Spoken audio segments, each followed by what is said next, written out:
afternoon to you all. I was given this task by San Patrignano as the president of the National Microcredit Agency, which is a public body. I was given the task of addressing a rather important practical issue, which is what to do with property confiscated from the mafia. And at our headquarters in Rome, we had this lab, this workshop, with Vice President Caputo, who's the head of the technical office of the Ministry of the Interior, the Home Office, and he is from the national body in charge of administering these properties confiscated from the mafia. And we also had a video conference with Letizia Moratti, and we also had in the meeting the prefect, who is the official CEO of our microcredit agency. The topic we dealt with is a very strategic issue. This is the second workshop we've had in the context of the San Patrignano Forum. We spoke of the perspectives, of the future prospects of this sector, which hasn't yet fully entered into action, as it were. It's not yet fully developed and not yielding the results we had expected. The property confiscated from the mafia, there are many difficulties in ensuring that the businesses that have been confiscated continue to be effective from a financial point of view. They are not often capable of keeping up production. So we analyzed an element that was also raised here in San Patrignano. Should these assets be assessed on a purely economic level, or should we also perhaps attribute to these assets a more social value?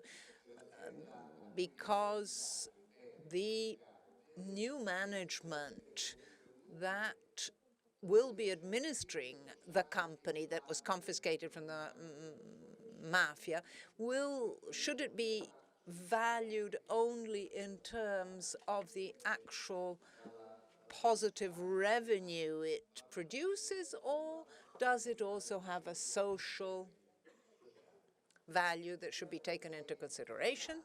We also then examined sustainability. In this case, we spoke of the sustainability of the confiscated assets and how the National Microcredit Agency can actually contribute to the development of this sector. We identified some important points: training and integration.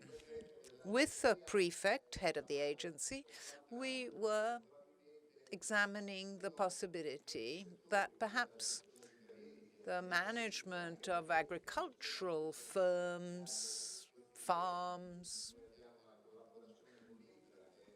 and we are in collaboration with the association Libera, which is a very important association that sort of coordinates many others.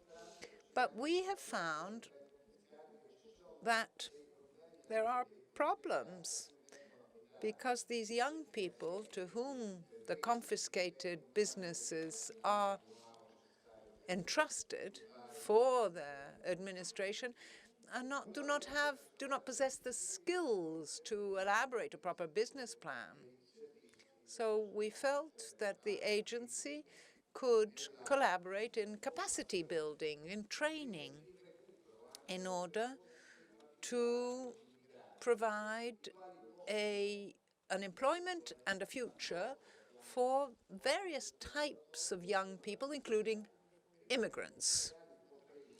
We could perhaps find solutions for immigrant people, offering them training, especially a training in these companies that have been confiscated, so that then they can maybe return to their country of origin with a small amount of money so that they can set up a company of their own in their own country. And we've also found that there is a difficulty in networking and creating a sort of relations between different companies. We have so many different specific entities, and they don't work as a team. We don't have, as it were, a coordination that would allow us to make these different businesses work as a team and develop synergistically. We're here also to make this proposal to San Patrignano to convey a message.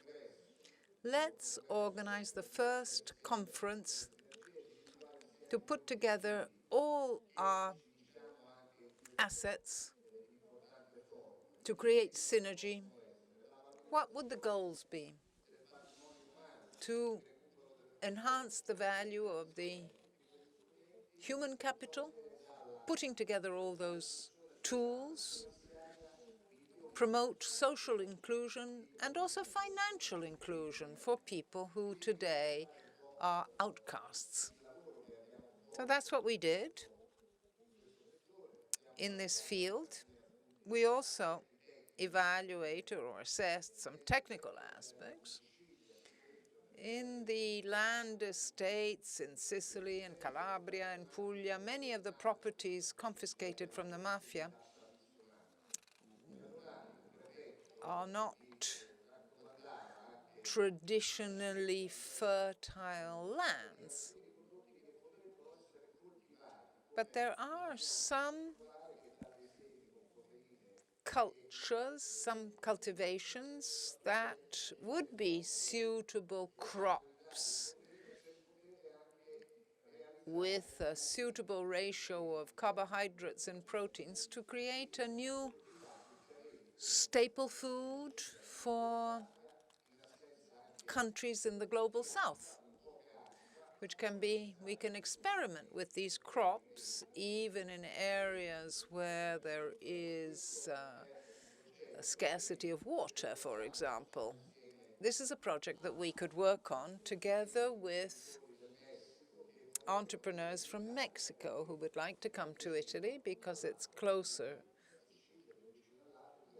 to Africa. However, instead of getting the Mexicans to do this, we could do this ourselves. So basically, that's the summary of what our workshop elaborated. But I'd like to take this opportunity to give you some further information on our National Microcredit Agency. We organized an event together with the Agency of Confiscated Assets, and we hope that we will be able to finance the small businesses that will be active in those assets. None of these enterprises really are considered credit-worthy in a traditional sense. So we aim to create a team. On the one hand, we, the Microcredit Agency, as a public entity, and the government and the banks, and then the National Guarantee Fund, which can provide up to 80% of all the funds needed for approved projects. These are auxiliary projects. So the difference between a microcredit, a small loan up to 15,000, 20,000 euros, which a bank can give you, but it has to be backed by real guarantees. We would then provide credits for just about everybody else, all those who can't access a small loan like that.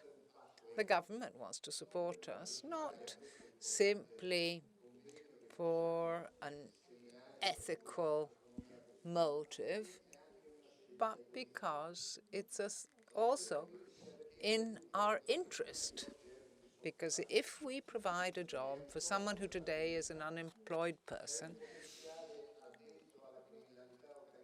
a jobless person is a cost, a burden for society, could also become potentially roped into criminal activities, whereas with a loan, may be able to set up his own company and may become an upright tax-paying citizen.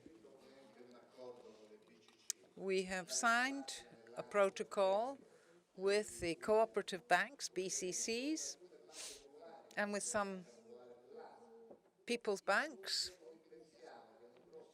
And over the next few days, thanks to all these protocols, some of which are already being implemented, we will be able to implement 150 million euros of microcredits.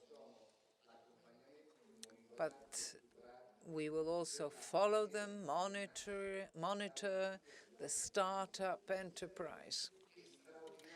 It's extraordinary potential. Microcredit has a great power in this sense. Transform a problem into a new business. And this can be done thanks to the guarantee provided by the state. No need for people to have collateral.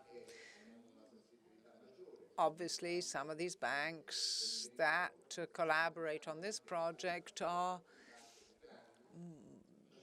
more aware of the need for projects of this kind, and usually they are the local banks rather than the major national ones. This is an interpretation which does not necessarily go in the interest of the bank itself. This is a socio-economic project. It's not charity, though. And the additional services that we provide must be provided in a concrete manner, not just online, because they have to be provided to people who, in many cases, are on the margins of society. And they need to be involved before, during, and after the implementation of the project itself. And we're going to draw up a protocol regulating this system. All companies that are born out of these projects will develop 2.43 jobs, much more that macroeconomic loans can do. In order to avoid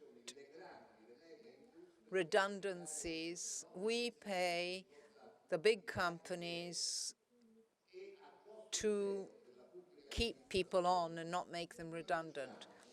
And there, with every euro we put in to those redundancy funds, we do not provide as many new jobs as we do with these new microcredit programs.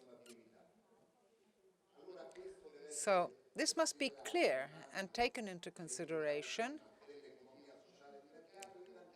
in our social economy, market economy. On the one hand, the market has its rules, has its system, it is financially powerful and strong. But on our side, we have a social economy, which is equally powerful. We have people, we have financial resources, but we've got to work as a team, because otherwise each one of us will be working as an individual. I don't know how much time I have left. 1 minute. Well, right now we're on the last mile. The last mile is the one that separates the need from it's from the moment when it is met, when it is provided for. That's where we are. We're right near the end of this, the goal of this. There are fertile grounds and lands where we can work. We have stopped before actually implementing it until now.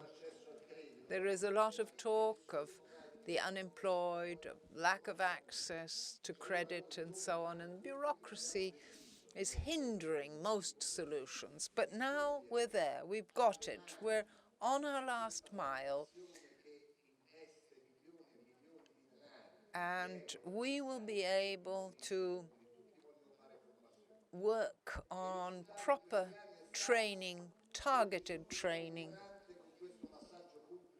In the past, a lot of money has been spent on training so that an unemployed person, after all this training, becomes a trained unemployed person, but no jobs have been forthcoming. We're on the last mile. There we are. And here we have the problems. Because the unemployed person will be supported,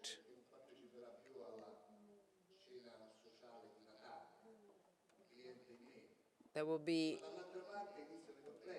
a client fewer, but on the other hand, we're going to tell this person, give this person the possibility of setting up a company with a loan that they can return after 5 or 7 years. Carabinieri, finance police, everybody is going to be against this young entrepreneur. And he says, no, no, no, I'm going to go back and be an unemployed person. So what am I trying to say? I'm saying that we've got to remove the bureaucracy from the positive economy. That's the message I want you to take home from here. We've got to work as a team so that a business that is born from a situation of distress must be able to develop in a positive manner.